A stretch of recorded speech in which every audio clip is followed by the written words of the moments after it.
Hello दोस्तों, मैं हूँ सुहेल दुर्गेश पाल। कैसे हैं आप लोग? उम्मीद करता हूँ आप लोग ठीक होंगे। आज की इस वीडियो में हम बहुत ही इम्पोर्टेंट टॉपिक में डिस्कस करने वाले हैं। आज की इस वीडियो का टॉपिक है हाउ टू फाइल जीएसटीआर 9। दोस्तों जीएसटीआर 9 जो है वो एनुअल रिटर्न का फॉर्म होता है। बहुत ही इम्पोर्टेंट फॉर्म है दोस्तों, जिसकी लास्ट डेट है 31 दिसंबर 2021। अभी तक डेट एक्सटेंड नहीं हुई है, तो हमें 31 दिसंबर के पहले ही यह रिटर्न फाइल करना होगा। यह रिटर्न इसलिए भी इम्पोर्टेंट हो जाता है दोस्तों कि यदि ड्यूरिंग द ईयर आपने किसी भी प्रकार की जीएसटीआर 3B में और जीएसटीआर 1 में गलती किए हैं, तो आप जीएसटीआर 9 के थ्रू उस गलती को सुधार सकते हैं। इसी उद्देश्य से जीएसटी 9 फॉर्म जो है लाया गया है, और इसी उद्देश्य से आप जीएसटी 9 फाइल करते हैं। आपकी किसी भी प्रकार की गलती को यहाँ पर यह लास्ट ऑप्शन होता है जो कि आप सुधार सकते हैं। तो जीएसटीआर 9 ऑप्शनल है 2 करोड़ से नीचे टर्नओवर वाले का, 2 करोड़ के अबव टर्नओवर वालों के लिए यहाँ मैंडेटरी है। तो दोस्तों विदाउट एनी फर्दर डिले हम चलो स्टार्ट करते हैं इस वीडियो के। सबसे पहले दोस्तों आपको जीएसटी का लॉगिन करना होगा। जीएसटी के लॉगिन करके ही आपको जीएसटी 9 फाइल करना होगा। इसी वीडियो के साथ हम डिस्कस करेंगे कि कैसे आप पहले अपनी प्रिपरेशन कर सकते हैं। जीएसटी 9 फाइल करने के पहले क्या आपको डेटा प्रिपेयर करना है, डेटा आपको कहाँ से मिलेगा, ये सारी चीज़ हम इस वीडियो में डिस्कस करने वाले हैं। और अभी तक आपने इस यूट्यूब चैनल को सब्सक्राइब नहीं किया है, तो इस यूट्यूब चैनल को सब्सक्राइब कर लिए। यहाँ पे सभी प्रकार की जीएसटी, इनकम टैक्स, इम्पोर्ट और एक्सपोर्ट से रिलेटेड इन्फॉर्मेशन रेगुलर बेसिस में आप तक पहुँचाई जाती है। तो चलिए शुरू करते हैं। तो दोस्तों सबसे पहले आपको सर्विसेज में जाना है, सर्विसेज से रिटर्न्स में जाना है। यहाँ पे आप एनुअल रिटर्न का एक ऑप्शन दिख रहा है, यहाँ पे आपको क्लिक करना है। अब आप देख पा रहे हैं दोस्तों, यहाँ पे फाइनेंशियल ईयर 2021 का एनुअल रिटर्न का टैब ओपन है। हम इसको सेलेक्ट करके सर्च करते हैं, और दोस्तों ये दो रिटर्न जीएसटी 9 और 9 सी आपको दिख रहे हैं। 9 जो सी जो है वो ऑडिट का है, और जीएसटी 9 एनुअल रिटर्न का है। तो हम एनुअल रिटर्न पे क्लिक करते हैं दोस्तों।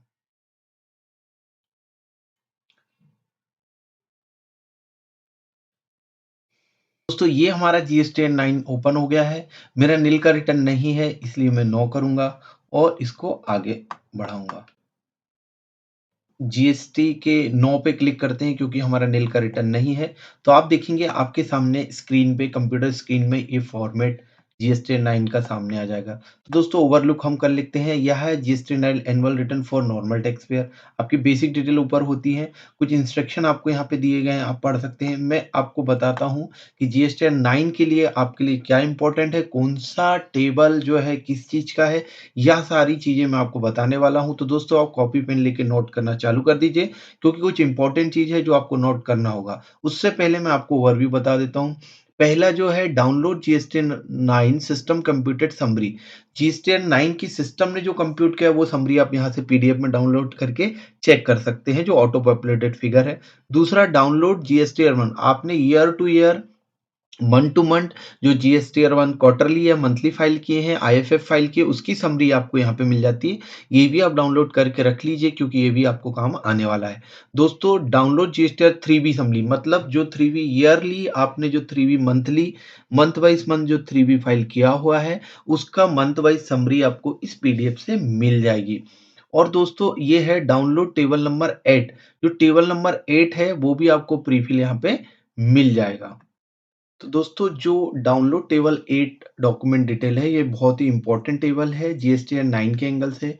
इस टेबल 8 के माध्यम से आप जान सकते हैं आपका इनपुट टैक्स क्रेडिट जो ऑटो पॉपुलेटेड आ रहा है, वह किन किन किन सप्लायर का आ रहा है। तो इसलिए यह टेबल बहुत ही ज्यादा इंपॉर्टेंट हो जाता है। तो दोस्तों आपको जीएसटी 9 में 4 टैब मिलते हैं। पहला ऑटो पॉपुलेटेड जीएसटी 9, दूसरा जीएसटी 1 सेल्स और सप्लाई की detail, GST 3B year yearly 3B like पूरा 12 मंथ का 3B का समरी आपको मिलता है, और डाउनलोड टेबल 8A जो आपको आईटीसी बताता है पार्टी वाइज।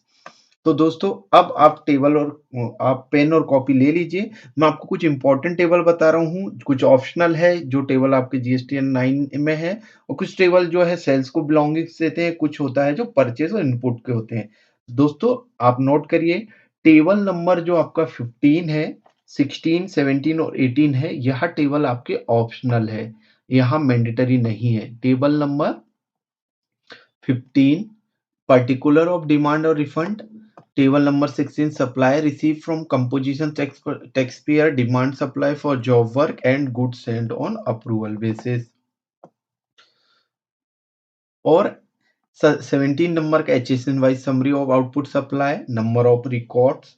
और 18 नंबर HSN wise summary of inward, मतलब आउटवर्ड सेल्स सॉरी, आउटवर्ड मतलब सेल्स का एचएसएन, इन्वर्ट मतलब परचेज का इन्वर्ट। ये चारों ऑप्शनल है, आप चाहे तो इनको फिल भी कर सकते हैं और आप चाहे तो इनको छोड़ सकते हैं।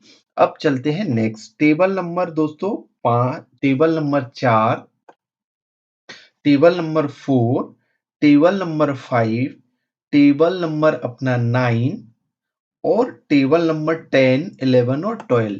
टेबल नंबर 10, 11 और टेबल नंबर 10 आपका 11, 10, 11 और 12 जो है यहीं पे है। ये सारे 11 और 14 नंबर का जो टेबल है ये आपका आउटवर्ड सप्लाई और सेल से रिलेटेड टेबल है।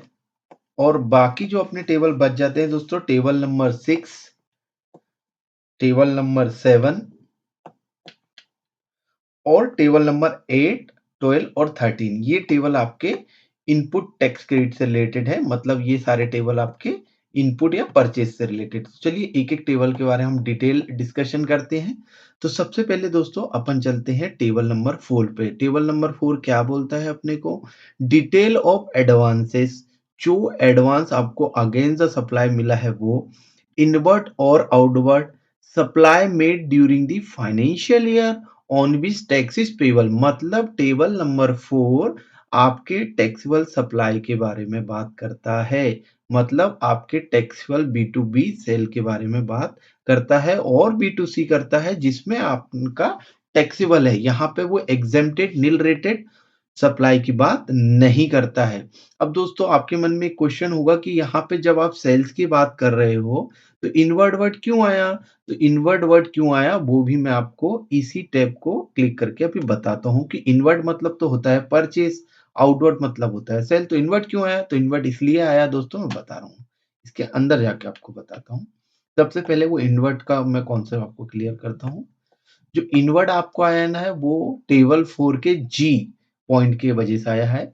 यदि आपके ऐसे परचेज जिसमें आपने रिवर्स चार्ज के अंडर टैक्स पे किया है, इसका मतलब है किसी से आपने परचेज किया है, उस परचेज में आरसीएम बेसिस पे आपने टैक्स पे किया है, तो वो डिटेल आपके यहाँ आएगी। टैक्सेबल परचेज, सीजीएसटी, आईजीएसटी और सेल्स से रिलेटेड चीजें यहाँ आएगी, ठीक है। तो इसलिए वहां पे इनवर्ड लिखा है। अब चलते हैं अपन टेबल नंबर 4 को फिल करने की ओर। तो दोस्तों टेबल नंबर 4 जो है, यहाँ ऑटो पॉपुलेटेड डेटा आपके पास आया है। यहाँ जो डेटा आया है आपके जीएसटीआर 1 या आईएफएफ से ऑटो पॉपुलेटेड आया है। तो दोस्तों यह जो डेटा है आप जीएसटीआर 3B और आपके books of account which ever is correct, जो आपका करेक्ट है वो आप यहाँ पूरे डेटा एडिट कर सकते हैं। यहाँ सारा एडिटेबल है। मतलब आपको लगता है कि ये फिगर गलत है, आपने जो कंप्यूटेशन और रिकंसिलिएशन बनाया है एज पर जीएसटीआर 3B और आपके बुक्स ऑफ अकाउंट जो करेक्ट है, पूरा करेक्ट डेटा आपको लिखना है। बट यहाँ पे एक नोट यहाँ पे दिया है, the field where the system computed value would be modified by more और less than 20% shall be highlighted in red. इससे कुछ फर्क नहीं पड़ता, आपको करेक्ट डेटा ईयरली यहाँ पे डालना है। यदि आपने किसी भी प्रकार की मिस्टेक जीएसटीआर 3B में की है उसको सुधारने का मौका यहाँ है। तो आप पर एज पर एक्चुअल और करेक्ट डेटा B2C आपका ईयरली कितना है, इन रिस्पेक्टिव ऑफ जीएसटीआर 1 और 3B को आप भूल जाइए। जो सही है वो आप करिए, जो गलती की उसको सुधार के ईयरली जो सेल्स आपका आया वो यहाँ डालना है। B2C वाला टेबल 4 के ए कॉलम में supply made to unregistered person, मतलब taxable supply to unregistered person, B2C total आपको यहाँ डालना है। Taxable value IGST, CGST, SGST और सेस सॉरी। अब बी जो आपका जो बी पॉइंट है टेबल 4 का, वो बात करता है रजिस्टर्ड पर्सन को जो भी आपने सप्लाई किया होगा वो आपको जो करेक्ट फिगर है वो यहाँ पे डालना है। ये ऑटो पॉपुलेटेड आया है। उसके बाद दोस्तों जीरो रेटेड सप्लाई जो है, जो कि export on which tax payment, मतलब एक्सपोर्ट से रिलेटेड जो भी है वो एक्सपोर्ट में हमेशा आईजीएसटी होता है तो आईजीएसटी आएगा और टैक्सेबल सप्लाई आएगा। यदि आपने एक्सपोर्ट किया है तो वो उसकी डिटेल यहाँ पे आएगी। लेकिन excess supply of ACZ, ACZ को आपने सप्लाई किया है तो वो सेपरेट डी में आएगा, supply to SEZ on payment of taxes paid, right. अब उसके बाद ई कॉलम जो है, ई जो है, ई पॉइंट जो है वो डीम्ड एक्सपोर्ट का है। तो दोस्तों डीम्ड एक्सपोर्ट वह एक्सपोर्ट होता है जो कि एक्सपोर्ट विद इन इंडिया ही आप माल सप्लाई करते हैं पर उसे डीम्ड एक्सपोर्ट माना जाता है। एग्जाम्पल के लिए ईओयू को जो सप्लाई करते हैं वो डीम्ड एक्सपोर्ट कहलाता है, राइट। अब पॉइंट नंबर एफ पे आ जाते हैं दोस्तों। एफ में ऐसा है कि during the year advance on which tax has been paid but invoice has not been issued not covered A to A, मतलब A से ई तक जो कवर नहीं हुआ ऐसा एडवांसेस जिसका टैक्स आपने पेड कर चुका है पर अभी तक इनवॉइस इशूड नहीं किया है, वो डिटेल यहाँ पे आपको डालनी है जो इसमें कवर नहीं होना चाहिए। मतलब इनवॉइस इशू नहीं किया है तो कवर होने के चांसेस ही नहीं है। समझ गए दोस्तों। तो एडवांस के ऊपर जो टैक्स भरा है जिसका बिल आपने अभी तक इशू नहीं किया वो आपको यहाँ पे डालना है। अब आ जाते हैं इनवर्ड, ये मैंने बता दिया रिवर्स चार्ज में परचेस में यदि आपने टैक्स भरा है तो वो डिटेल यहाँ डालनी है।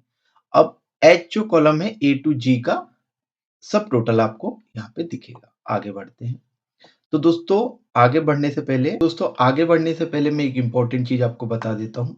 यहाँ जो भी डेटा आप डालोगे चाहे B2C में, B2B में या A to E तक जो भी आप डेटा डालोगे ये प्योरली फाइनेंशियल ईयर 21-22 का होना चाहिए। ऐसा कोई भी डेटा नहीं होना चाहिए जो प्रीवियस ईयर का डेटा आपने नहीं लेने की वजह से आपने 19-20 का डेटा 20-21 में लिया होगा तो वो डेटा आपको यहाँ डालना नहीं है। आपको प्योरली 20-21 का ही डेटा डालना है। अब आगे मैं आपको बताता हूँ ई से लगाकर एल तक का जो कॉलम है ये ऑप्शनल है। ऑप्शनल तब होगा जब आप यहाँ पे जो फिगर डालेंगे ए टू ई या नेट ऑफ डालेंगे, मतलब नेट ऑफ डेबिट नोट और क्रेडिट नोट यदि आप डालते हैं, नेट ऑफ यहाँ पे डाल सकते हैं तो आपको ये सारे ऑप्शनल हो जाएंगे। अदरवाइज क्या है, आपने जो भी क्रेडिट नोट और डेबिट नोट इशू किया है बी टू ई वो प्लस और माइनस के लिए यहाँ डालना पड़ेगा, राइट। बी टू ई जो भी डेबिट नोट इशू किए, यहाँ क्रेडिट नोट इशू किए, सप्लाई टैक्स डिक्लेयर थोड़ा अमेंडमेंट कुछ किया, सप्लाई टैक्स रिड्यूस अमेंडमेंट किया तो सब टोटल माइनस करके एन कॉलम में आएगा, राइट। तो ये ऑप्शनल है। इससे बेहतर मैं आपको सजेस्ट करूंगा कि आप नेट ऑफ डाल दीजिए इंडिविजुअल ये डिटेल डालने के अलावा। तो दोस्तों ये था आपका टेबल नंबर 4 सिंपल, और एन कॉलम में सबका सब टोटल आ जाएगा, कुछ प्लस और कुछ माइनस होके, राइट। बैक करते हैं, अगले अगले अगले टेबल की ओर हम बढ़ते हैं। अब दोस्तों आता है table number 5, right. Table number 5 जो है दोस्तों उसकी हेडिंग हम पढ़ लेते हैं। डिटेल ऑफ आउटवर्ड सप्लाई मतलब sales made during the financial year, मतलब 20-21 का ही है, on which tax is not payable मतलब एग्जेम्प्टेड। तो टेबल नंबर जो 5 आपका होता है वो एग्जेम्प्टेड सेल्स का होता है, राइट। एग्जेम्प्टेड सेल में अपन देख लेते हैं क्या क्या है। तो दोस्तों ए जो है 5 का, A zero rated supply export without payment of tax, यदि आपने एक्सपोर्ट किया जहां टैक्स नहीं पे किया है तो वो फिगर यहाँ आएगा, बहुत सिंपल है। Supply to SEZ without of payment tax किया वो यहाँ आएगा। Supply made on which tax is paid by the recipient, मतलब रिवर्स चार्ज के अंदर यदि कुछ आपने किसी को सप्लाई किया वो सर्विस आपकी रिवर्स चार्ज या सप्लाई रिवर्स चार्ज के अंदर पे आती है, और सामने वाले पार्टी सर्विस रिसिपेंट ने जो है वो टैक्स आपको पे किया है अंडर रिवर्स चार्ज मैकेनिज्म, तो आपको फिगर यहाँ डालना है टैक्सेबल। एग्जेम्प्टेड आपको यहाँ डालना है। नील रेटेड आपका जो है वो यहाँ डालना है। नॉन जीएसटी सप्लाई कुछ है वो यहाँ डालना है, उसका सब टोटल जी नंबर पे आएगा ए टू एफ, राइट।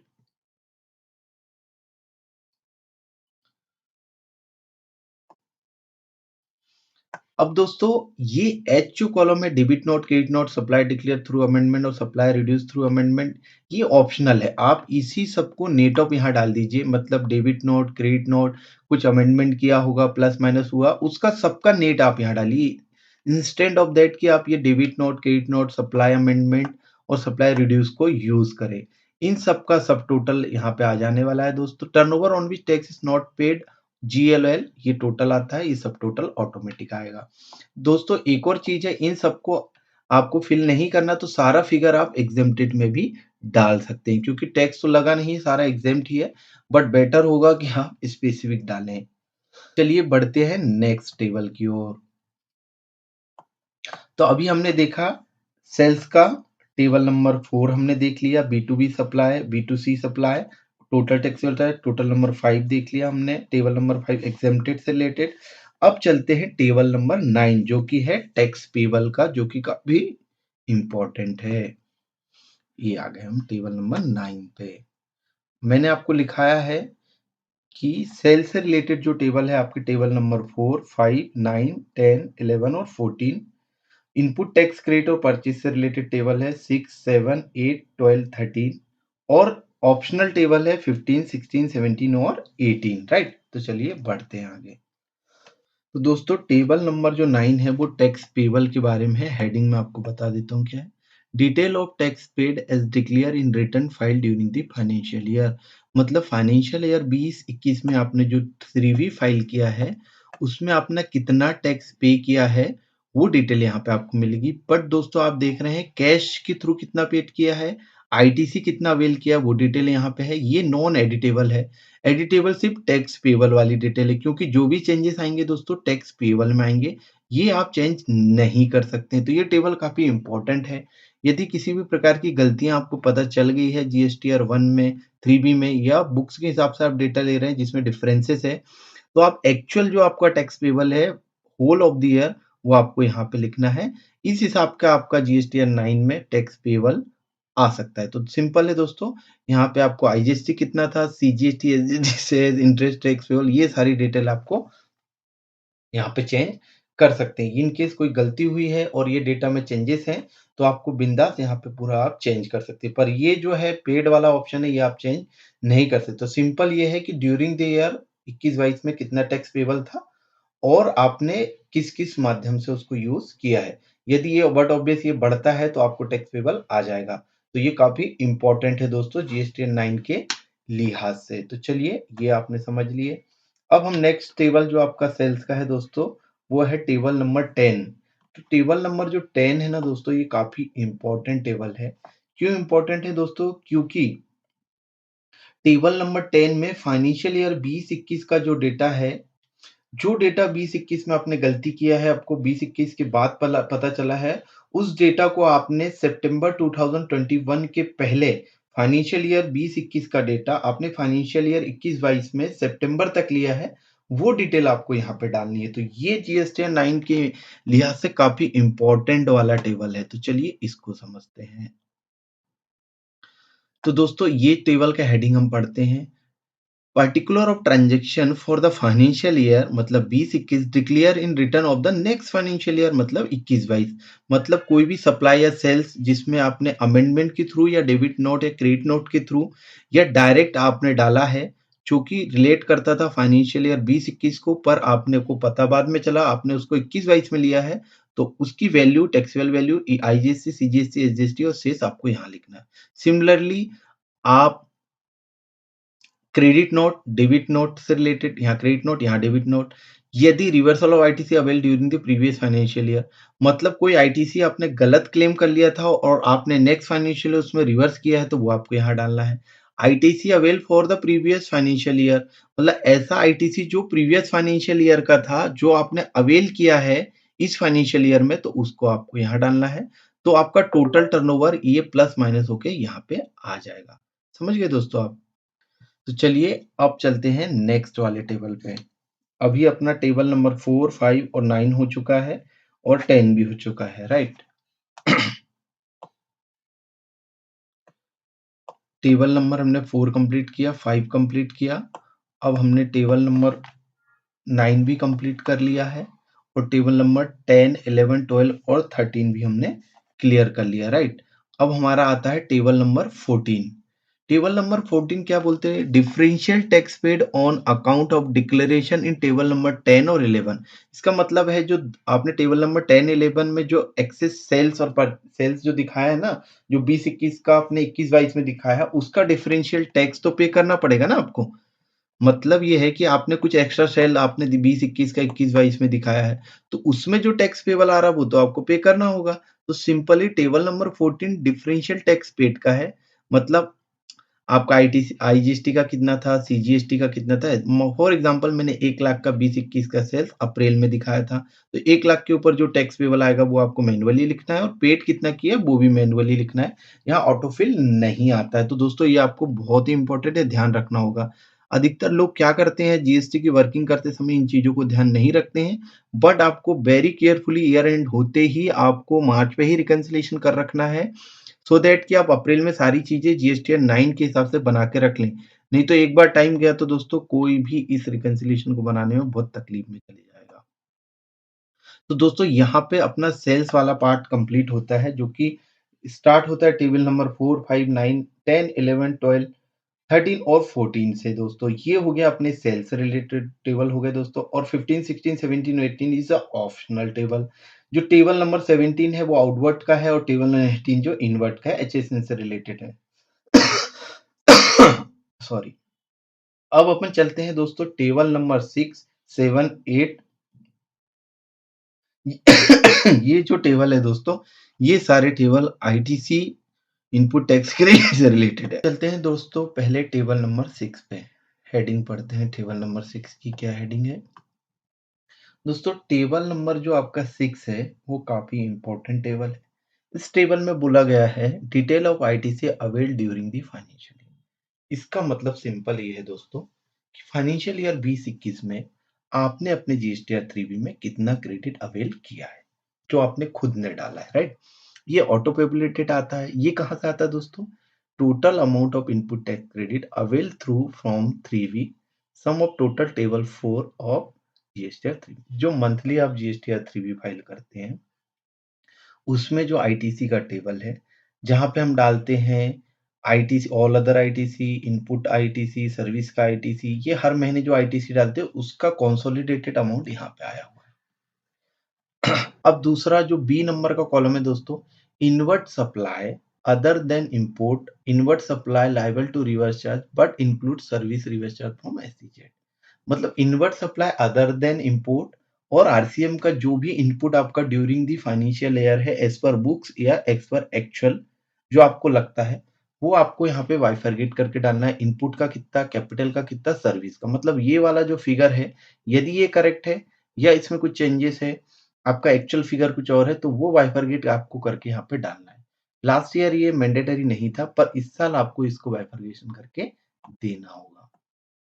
अब दूसरे सी नंबर पे आते हैं। ए हो गया B, inward supply receive from unregistered person liable to reverse charge other than B, मतलब above on tax which pay ITC.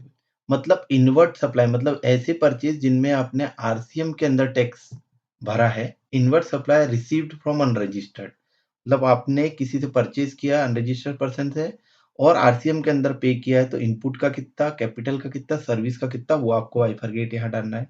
ये तो ऑटो पॉपुलेटेड है, बट आपको अपने फिगर भी तो डालना है ना कि एक्चुअल फिगर क्या है। D number, inward supply receive from unregistered person liable to reverse other than B on which tax is paid and ITC availed. मतलब बी के अलावा जो भी ऐसे inward supply receive from register, ये वाला सी वाला जो है अनरजिस्टर्ड से आरसीएम में पे किया है, रजिस्टर्ड से आरसीएम में पे किया है, तो यहाँ पे डिटेल आपको देनी पड़ेगी, राइट। इनपुट कितना, कैपिटल और इनपुट सर्विस कितना। अब ई कॉलम में आते हैं, ई वाले पॉइंट में आते हैं, import of good including supply from SEZ. मतलब एसईजेड इंपोर्ट आपने एसईजेड से किया हो या नॉर्मल इंपोर्ट किया हो, टोटल इंपोर्ट से रिलेटेड जो इनपुट है, इनपुट का और कैपिटल का वो यहाँ पे आपको डालना है, राइट। एफ नंबर का पॉइंट में इनपुट इंपोर्ट ऑफ सर्विसेज, मतलब यहाँ पे देखिए सर्विस का नहीं दिया था, सर्विस का स्पेसिफिक है, excluding inward supply from SEZ, क्योंकि यहाँ पे आ गया है तो प्योरली इंपोर्ट ऑफ सर्विस का जो आईटीसी वो आपको यहाँ पे लेना है। अब import tax credit receive from ICD, ये भी आपको यहाँ डालना है। इनपुट सर्विस डिस्ट्रीब्यूटर से रिलेटेड कोई क्रेडिट है तो वो यहाँ पे डालना है। अब एच वाला जो पॉइंट है, amount of ITC reclaim other than B, मतलब अबव जो आपका आया है 3B से under the previous provision of the act. मतलब ऐसा कोई आईटीसी जो प्रीवियस ईयर का था, मतलब 19-20 का था, आपने 20-21 में क्लेम किया है, तो वो फिगर आपका यहाँ आएगा। ये आपको पता होना चाहिए। अब मैं प्रैक्टिकली बता रहा हूँ कि बहुत सारे लोग लिखते नहीं है या भूल जाते हैं कि भाई ये पिछले साल का मार्च का हमने कितना कैरी फॉरवर्ड करके लिया है। तो वो चीज़ है जो पिछले साल का 19-20 का जो क्रेडिट था, आपने 20-21 में क्लेम किया है, वो आपका यहाँ आएगा। आई वाला जो कॉलम है वो सब टोटल है B2H का, और अब एज पर ऑटो पॉपुलेटेड और आपने जो डाला है उसके बीच का डिफरेंस यहाँ पे बताएगा, राइट? यदि आपका और उसका मैच होता है तो एग्जैक्ट यहाँ 0 आएगा, डिफरेंस आता तो फिर डिफरेंस आएगा। एक्सेस भी हो सकता है, शॉर्ट भी हो सकता है। के और एल का भी कोई मतलब नहीं गया है क्योंकि ये ट्रांस वाला फॉर्म अभी एप्लीकेबल है ही नहीं, ये तो टाइम चला गया। M any other ITC avail but not specify above. ये जीएसटीएन 9 के एंगल से एम नंबर का जो पॉइंट है वो बहुत ज्यादा इंपॉर्टेंट है। आप इसमें यदि आपको कुछ समझ नहीं आ रहा, ऊपर आईटीसी आपने लिया है पर कहीं फिगर ही समझ नहीं आ रहा है कहाँ डालना है, तो आप यहाँ डाल दीजिए, सिंपल सी बात है। आपको ऊपर नहीं समझ आ रहा तो यहाँ डाल दीजिए। मतलब जो कवर्ड नहीं हो रहा है ऊपर उसका भी आईटीसी आपने लिया यहाँ, लाइक कुछ खर्चे से रिलेटेड आईटीसी लिया है और कोई भी चीज का आईटीसी आपने लिया है जो आप नहीं समझ आ रहा तो यहाँ डाल सकते हैं। एन नंबर में सब टोटल के टू एम का आएगा, मतलब इधर ऑलरेडी अपना हो गया था। के टू एम मतलब के टू, ये ट्रांस और इससे रिलेटेड आएगा, और इन दोनों का सब टोटल ओ में आएगा जो आई प्लस एन का होगा, राइट? आई मतलब ये ऊपर का, एन मतलब ये वाला, यहाँ पे टोटल आपका आ जाएगा। तो ये आप समझ गए, ये काफी इंपॉर्टेंट टेबल था। Table number 6 input tax credit से रिलेटेड, मतलब सिस्टम का क्रेडिट प्लस आपकी वर्किंग का क्रेडिट, रिकंसिलिएशन का क्रेडिट एज पर बुक्स और 3 विच इज ट्रू का क्रेडिट आपको यहाँ डाल के रिकंसाइल करना है। तो या तो ये 0 होगा यदि मैच होगा, तो या तो कुछ एक्सेस या शॉर्ट होगा।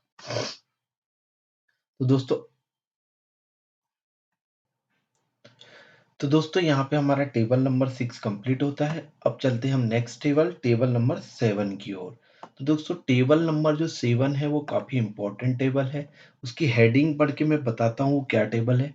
Detail of ITC reverse and ineligible ITC for the financial year. मतलब ऐसे आईटीसी जिसको आपको रिवर्स करना है, गलत आईटीसी आपने लिया था, और ऐसे आईटीसी जो आपने लिया था पर इनएलिजिबल है, वो सारी आईटीसी की डिटेल यहाँ पे आएगी। अब अंदर चलते हैं, इस टेबल में डिटेल में डिस्कशन करते हैं। तो दोस्तों ऐसे आईटीसी जो इन एलिजिबल है, जिसको आपने रिवर्सल कर दिया है, रिवर्सल के सारे रूल्स दिए हुए हैं एज पर रूल 37, 39, 42, 42 और एज पर सेक्शन 17 सेक्शन 5। इस या trans reversal of trans 1 trans 2 से रिलेटेड जो भी रिवर्सल है वो यहाँ आएगा। यदि आपको ये रूल स्पेसिफिक नहीं पता है दोस्तों, तो आप यहाँ पे अदर रिवर्सल जो आप 3B में करते थे, नीचे पे आता था ना अदर रिवर्सल, जो अदर रिवर्सल में डाल के आप यहाँ पे से उसको रिवर्स कर सकते हैं, जो आपने गलत आईटीसी लिया है या जो आईटीसी इनएलिजिबल है। और आप यहाँ पे प्लस का बटन दबा के और ऐड भी इसमें कर सकते हैं H1 में, राइट? तो दोस्तों ये था टेबल आपका H7, जिसमें आईटीसी रिवर्सल और इनएलिजिबल आईटीसी से रिलेटेड रिवर्सल आपको करना है, जो आपके मेन आईटीसी से माइनस हो जाएगा। आई नंबर का जो पॉइंट है, total ITC reverse sum of A to H का टोटल आएगा। J number net ITC available for utilisation, मतलब इसके बाद जो आईटीसी नेट फॉर यूटिलाइजेशन है वो इस कॉलम में आएगा, राइट? तो यहाँ पे सिंपल सा एक ये टेबल है, जिसमें आपको ड्यूरिंग द फाइनेंशियल ईयर जो 3B या आपने गलत क्रेडिट लिया है, जो आपने 3B में भी रिवर्स किया होगा नेक्स्ट में या कभी या नहीं किया होगा, तो आपको यहाँ अपॉर्चुनिटी का आप रिवर्सल कर दें, राइट? या जो इनएलिजिबल आईटीसी को आपने यूज कर लिया है या यूज नहीं भी किया है, तो आपको इनएलिजिबल आईटीसी भी यहाँ पे रिवर्स है। यदि इनएलिजिबल आपने यूज कर लिया तो रिवर्सल कर लीजिए और इनएलिजिबल पे डालिए, और यूज नहीं किया लेकिन इनएलिजिबल है तो भी आपको यहाँ पे डालना होगा। तो चलिए ये कॉलम आपका समझ गए, तो अपना हो गया 6 और 7 परचेज से रिलेटेड कॉलम हमारे हो गए हैं। अब हम जाते हैं 8 नंबर कॉलम, जो कि काफी इंपॉर्टेंट है, जो कि रिकंसिलिएशन से रिलेटेड कॉलम है दोस्तों, मतलब other ITC related information, right? तो यहाँ पे हम समझते हैं क्या है ये। जो ए नंबर का पॉइंट है टेबल 8 का, ITC as per GST 2A table 3 and 4, मतलब जो ऑटो पॉपुलेटेड 2A आपने डाउनलोड कर रखा था, जो मैंने शुरू में बताया था, वहां से ये फिगर आया है कि 2A में आपका ड्यूरिंग द ईयर कितना शो हो रहा है। 2A के हिसाब से ये ऑटो पॉपुलेटेड फिगर आया है दोस्तों। ITC as per sum of total of 6B and 6H, ये दोनों का टोटल यहाँ पे, जहाँ पे कुछ भी नहीं है दोस्तों। तो आपका जीएसटी 2A बहुत इंपॉर्टेंट है यहाँ पे, जिससे ऑटो पॉपुलेटेड आता है। अब हम आगे चलते हैं। ये जो कॉलम है सी नंबर का, ये बहुत इंपॉर्टेंट है, पहले पढ़ते हैं। आईटीसी और इनवर्ट सप्लाई, आईटीसी जितना भी इनवर्ट सप्लाई में वो, अदर देन इम्पोर्ट, इम्पोर्ट को छोड़कर, inward supply liable reverse charge को छोड़ के परचेज के, but include service receive from SEZ से related include receive during the financial year but avail in next financial year up to specific period, मतलब 30 सितंबर 2021।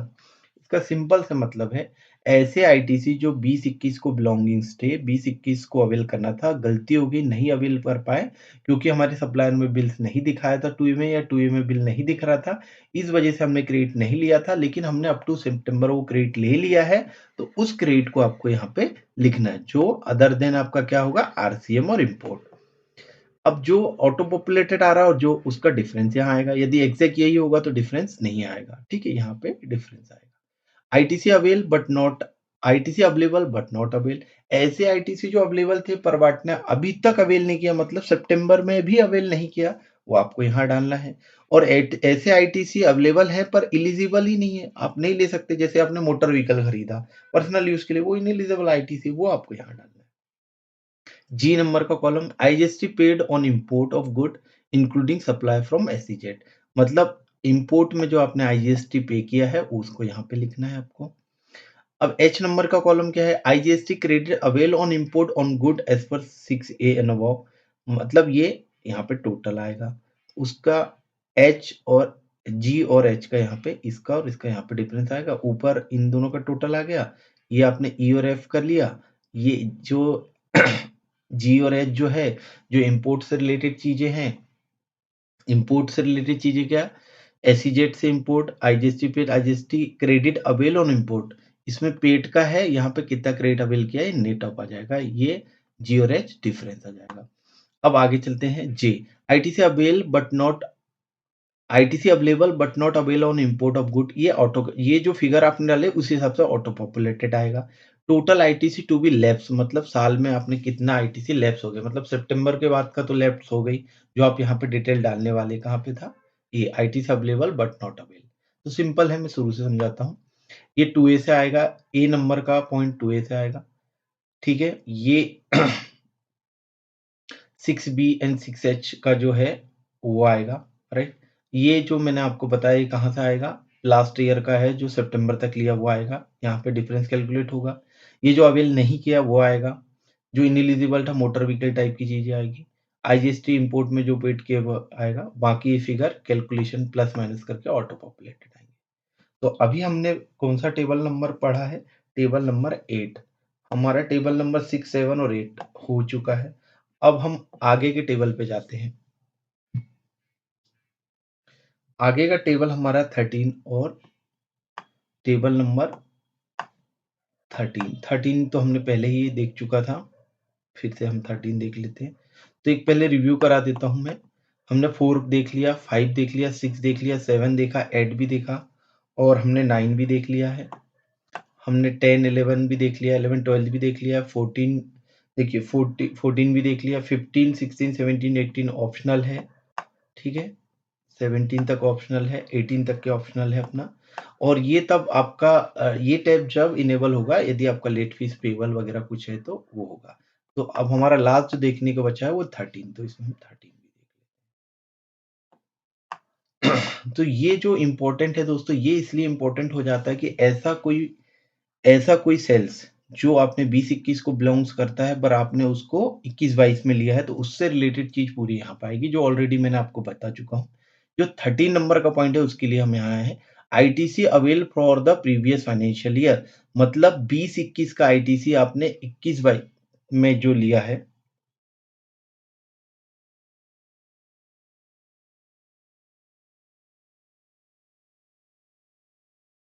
मतलब 20-21 का आईटीसी आपने 21-22 में लिया है तो उसकी डिटेल यहाँ पे डालनी है, जो 13 नंबर का कॉलम मैं आपको बताया था, मतलब परचेज का 6, 7, 8, 12 और 13 होता है, राइट।